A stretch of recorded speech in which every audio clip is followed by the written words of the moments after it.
Vote যখন চলছে, একেবারে গণতন্ত্রের উৎসব যখন চলছে, তারই মধ্যে কলকাতা উত্তরে দেখা গেল সুদীপ বন্দ্যোপাধ্যায় ঘনিষ্ঠ তৃণমূল নেতার অফিসে হঠাৎই পৌঁছে গেলেন কুণাল ঘোষ। তার সঙ্গে ছিলেন পরেশ পাল। বাহুবলী রাজু নস্করের অফিসে কুণাল ঘোষের আশা নিয়ে কিন্তু ইতিমধ্যেই ব্যাপক জল্পনা তৈরি হয়েছে। রাজুকে কি সক্রিয় করতে চান নাকি নিষ্ক্রিয় করতে এলেন কুণাল, এই প্রশ্ন কিন্তু ইতিমধ্যেই রাজনৈতিক মহল তুলছে।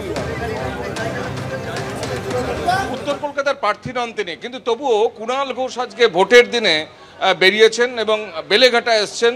এবং যেহেতু উত্তর কলকাতা এবং যেহেতু কুণাল ঘোষের মন্তব্য গতিবিধি অবশ্যই বৈশিষ্ট্যপূর্ণ, সুতরাং কুণাল ঘোষ আজকে উত্তর কলকাতায় রাজু নস্কর, এককালের বাহুবলী নেতা, তৃণমূলের কর্মী, এখানে ভোট করান তিনি, এমন একটা প্রচলিত শব্দ আছে, তার অফিসে এসছেন এবং একসঙ্গে বৈঠক করেছেন। আমি সরাসরি যাব কুণালদার কাছে। কুণালদা, আজকে যেখানে ভোট হচ্ছে, বুথে যাওয়ার কথা, সেখানে রাজু নস্করের সঙ্গে মিটিং করছেন আপনি?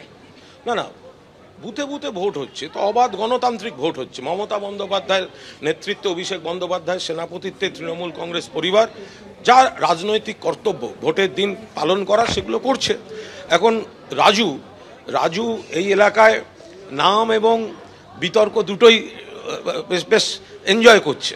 তা এখন বিজেপির যারা মিটিং করেছেন, শুভেন্দুবাবু এসেছিলেন, তারা যে কজনকে নাম করে বিভিন্ন হুমকি দিয়ে গেছেন, তার মধ্যে রাজু একজন, যে রাজু ভোটের পর এই করে নেবো, সরিয়ে দেবো, তুলিয়ে নেবো, অ্যারেস্ট করিয়ে দেবো ইত্যাদি। তো ফলে আমি আমার রাজনৈতিক সহকর্মী রাজু, আমি সেই কারণেই আরও বেশি করে ভোটের দিন এসেছি। এবং আজ রাজু অফিসেই আছে, ওকে যে এত মানুষ ভালোবাসেন তারাও একই জায়গায় রয়েছেন। ফলে মানুষ যেরকম ভোট দেওয়ার ভোট দিচ্ছেন, কিন্তু রাজুকে যাতে কোনো অন্যায় অভিযোগে বা মিথ্যা মামলায় কেউ জড়িয়ে দিতে না পারে, তা আপনারাও সবাই সাক্ষী থাকছেন। ও তো অফিসে রয়েছে, তা বলে কেউ নিজের ভোটটা দিতেই যাবে না, 100 বার যাবে, বাকিরা যার ভোট দিতে যাবেন। কিন্তু সবাই একসঙ্গে এক জায়গায় রয়েছেন, যাতে কোনো অভিযোগ রাজুকে কেন্দ্র করে রাজুর বা তৃণমূলের গায়ে কেউ না দিতে পারে। মানুষ ভোট দিচ্ছেন, মানুষ তো তৃণমূলকে সমর্থন করবেন।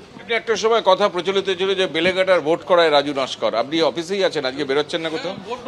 ভোট হচ্ছে, ভোটের জায়গায় ভোট হচ্ছে, কোনো নিজের ভোট দেওয়া যারা কোনো জায়গায় বেরাচ্ছি না, শান্তিপূর্ণ পুরো ভোট হচ্ছে, পুরো ওয়ার্ড জুড়ে ভোট হচ্ছে সব জায়গায়। আজকের এই বৈঠক রাজু নস্করকে সক্রিয় করার জন্য না নিষ্ক্রিয় করার জন্য? না, সক্রিয় মানে এটা কি? সক্রিয় মানে রাজু যখন সিপিএমে ছিল, ওর বয়স আরও কম ছিল, তরুণ তুর্কি ছিল, হ্যাঁ, মানে রিয়েল বাহুবলী ছিল। রাজনীতির ধরন পাল্টেছে, তো এখন ভোটটা তো একটা সুন্দর নির্বাচনী কাঠামোর মধ্যে দিয়ে করায়, তো ফলে সক্রিয় নিষ্ক্রিয় না, ও তো আগাগোড়াই সক্রিয়, তো নিষ্ক্রিয় কোনো ব্যাপার নেই। ফলে আগে যেটা স্পটে গিয়ে হয়তো অনেক কিছু কাণ্ড কারখানা করতে হতো, সেটা যদি কেউ ঘরে বসে রিমোটে করায়, তো তাহলে সেটা ঘরে বসে রিমোটে করাবে। এবারে কি ফার্স্ট টাইম যেটা রাস্তায় না বেরিয়ে আপনি ভোট পরিচালনা? মাল্টিমিডিয়ার ভোট হচ্ছে, ঠিক আছে। এখন ফেসবুক হোয়াটসঅ্যাপের জামানা, ঠিক আছে। এখন হোয়াটসঅ্যাপ ফেসবুকে ভোট হচ্ছে, এখন কোনো গন্ডগোল হবে না, কিচ্ছু হবে না, ভোট হবে আর তৃণমূলের পক্ষে পড়বে না, কোনো কিছু বেড়াতে হবে না। আজকে ভোট যেখানে প্রার্থীরা বিভিন্ন জায়গায় বেরোচ্ছেন, ভোটাররা বুথে যাচ্ছেন, সেখানে ভোট কেন্দ্র থেকে দূরে ভোট চলাকালীনই কুণাল ঘোষ এবং রাজু নস্করের এই বৈঠক অন্য কোনো ইঙ্গিতবাহী বা তাৎপর্য আছে কিনা, সেটা অবশ্য ভোটের রেজাল্ট বেরোলে স্পষ্ট হবে। ক্যামেরা বিশ্বজিৎ সাহার সঙ্গে কৃষ্ণেন্দু অধিকারী, এবিপি আনন্দ, কলকাতা।